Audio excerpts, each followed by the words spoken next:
Hubungan kewenangan antar tingkat pemerintahan. Yang pertama, pembagian urusan pemerintahan.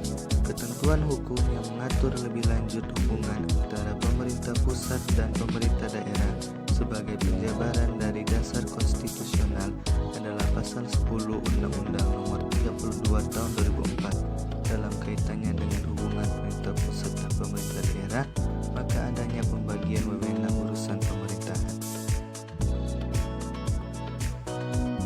Yang kedua, kriteria pembagian urusan antar pemerintah, daerah, provinsi, kabupaten, kota.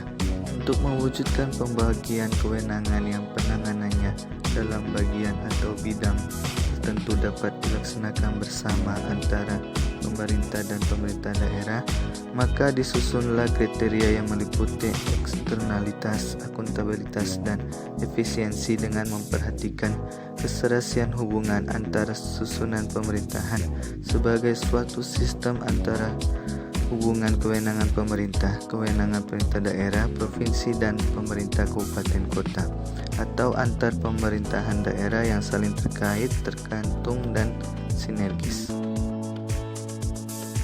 Yang ketiga, urusan pemerintah yang menjadi urusan pemerintah pusat. Urusan pemerintahan terdiri atas urusan pemerintahan yang sepenuhnya menjadi kewenangan pemerintah dan urusan pemerintahan yang dibagi bersama antar tingkatan atau susunan pemerintahan.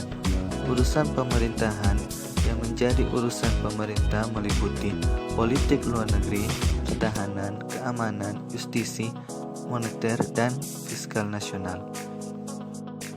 Dan yang keempat, penyelenggaraan urusan pemerintahan. Dalam menyelenggarakan 6 urusan pemerintahan, Pasal 10 ayat 3 Undang-Undang Nomor 32 Tahun 2004, pemerintah dapat menyelenggarakan sendiri, dapat melimpahkan sebagian urusan pemerintahan kepada perangkat pemerintah atau wakil pemerintah di daerah, atau dapat menugaskan kepada pemerintahan daerah atau pemerintahan desa.